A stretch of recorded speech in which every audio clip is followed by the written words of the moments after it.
Welcome to good study.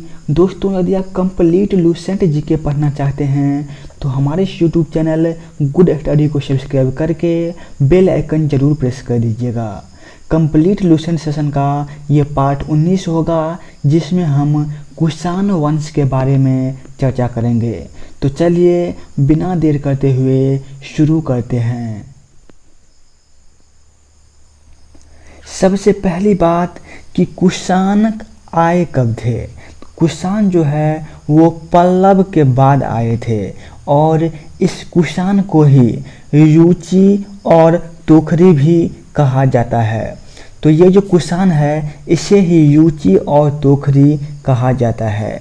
युची नामक एक कबीला 5 कुलों में बंट गया था। उन्हीं में से एक कुल के थे कुषाण। कुषाण वंश के संस्थापक कौन थे? कुजल कडफिसेस था। इस वंश का सबसे प्रतापी राजा कौन था? कनिष्क था। किस वंश का? कुषाण वंश का। इनकी जो राजधानी थी वो पुरुषपुर या फिर पेशावर कह सकते हैं, वहाँ पर थे। तो कुषाण की राजधानी कहाँ पर थी? पुरुषपुर। और इसका जो दूसरा राजधानी था वो कहाँ पर था? मथुरा में था।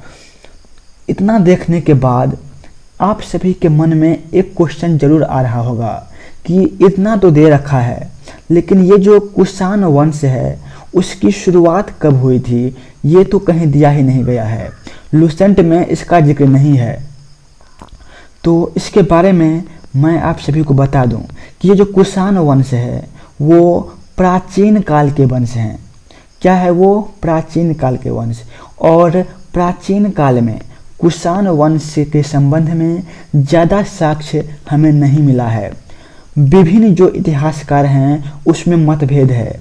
कहीं कहीं पे आपको ये लिखा हुआ मिलेगा कि ये कुषाण वंश है, उसकी शुरुआत 25 ईस्वी में हुई थी।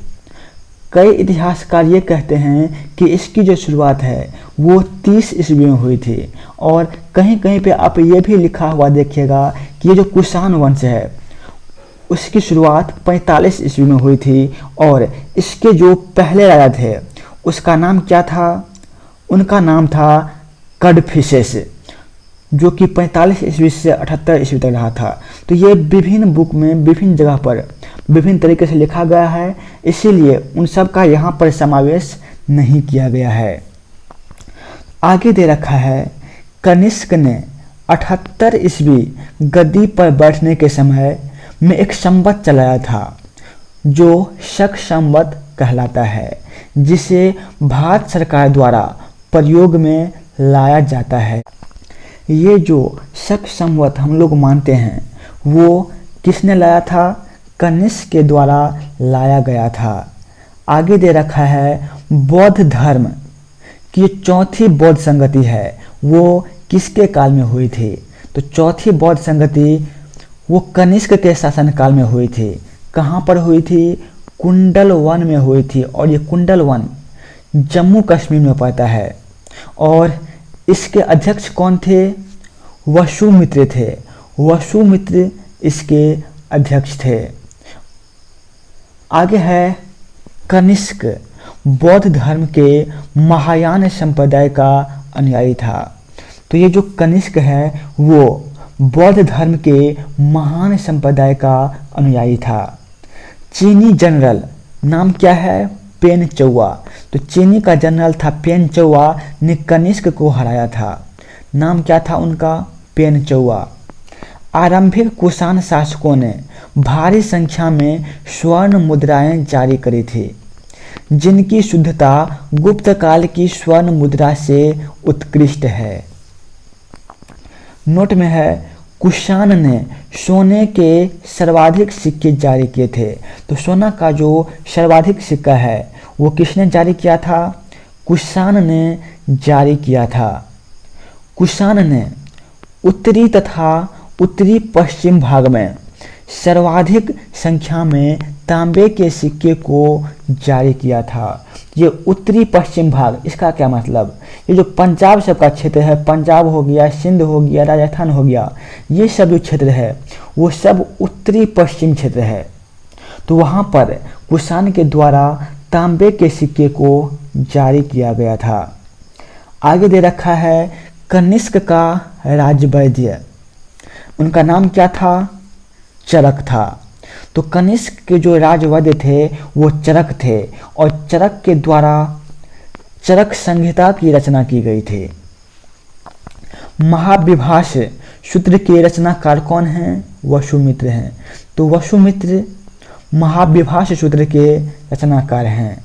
इसे ही बौद्ध धर्म का विश्वकोश कहा जाता है। कनिष्क के राजकवि, तो कनिष्क के राजकवि कौन थे? अश्वघोष थे। ने बौद्ध का रामायण बुद्ध चरित की रचना की थी। तो बुद्ध चरित की रचना किसके द्वारा की गई थी? अश्वघोष के द्वारा की गई थी। वसुमित्र, पार्श्व, नागार्जुन, महाचेत और संघरक्ष भी कनिष्क के दरबार की विभूति थी। तो ये जो पांचों है कौन सब? वसुमित्र, पार्श्व, नागार्जुन, महादेव और संघरक्ष, ये सभी कनिष्क के दरबार में रहा करते थे। भारत का आइंस्टीन किसे कहा जाता है? वो नागार्जुन जी हैं। नागार्जुन जी को भारत का आइंस्टीन कहा जाता है। इनकी पुस्तक नाम क्या है? माध्यमिक सूत्र। इस पुस्तक में नागार्जुन ने सापेक्षता का सिद्धांत प्रस्तुत किया था। तो ये पुस्तक किसके द्वारा लिखी गई थी? नागार्जुन के द्वारा। पुस्तक का नाम क्या था? माध्यमिक सूत्र। कनिष्क की मृत्यु कब हुई थी? 102 ईस्वी में हो गई थी कनिष्क की मृत्यु। कुषाण वंश का अंतिम शासक, उसका नाम क्या था? वासुदेव था। वासुदेव कुषाण वंश का अंतिम शासक था। नोट में है कुषाण राजा क्या कहलाए? देवपुत्र कहलाए। यह उपाधि कुषाणों ने चीनियों से ली थी। गांधार शैली एवं मधुरा शैली का विकास जो है वो कनिष्क के शासनकाल में हुआ था। तो ये जो हम सुन रहे हैं गांधार शैली, मधुरा शैली, इसका विकास कनिष्क के शासनकाल में हुआ था। मथुरा संग्रहालय में कुषाण कालीन मूर्ति का संग्रह अधिक मात्रा में है। गांधार कला के लिए तक्षशिला प्रसिद्ध है। तो तक्षशिला किसके लिए प्रसिद्ध है? गांधार कला के लिए प्रसिद्ध है। रेशम मार्ग पर नियंत्रण रखने वाले शासक में सबसे प्रसिद्ध जो है वो कुषाण थे। तो ये जो रेशम मार्ग है इस पर नियंत्रण रखने वाले शासक में सबसे प्रसिद्ध कौन थे? कुषाण थे।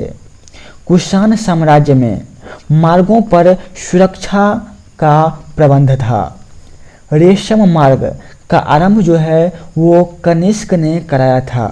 किसने कराया था? रेशम मार्ग का आरंभ कनिष्क के द्वारा किया गया था। रेशम बनाने की तकनीक का आविष्कार जो है सबसे पहले कहाँ पर हुआ था? चीन में हुआ था। कहाँ पर? चीन में। कुषाण काल में सबसे अधिक विकास जो है वो वास्तुकला के क्षेत्र में हुआ था और इस काल में बुद्ध की खड़ी प्रतिमा का निर्माण हुआ था। दोस्तों, यदि आप बौद्ध धर्म वाला जीके पढ़ना चाहते हैं, जैन धर्म से संबंधित जीके पढ़ना चाहते हैं, मौर्य से संबंधित जीके पढ़ना चाहते हैं तो उसका लिंक जो है वो डिस्क्रिप्शन में दे दिया गया है। तो वहाँ से आप वो वीडियो भी देख सकते हैं। और जो अभी तक वीडियो को लाइक नहीं किए हैं, एक लाइक ज़रूर कर लीजिएगा। धन्यवाद दोस्तों। आज का सेशन हम यहीं पर समाप्त करते हैं। जय हिंद।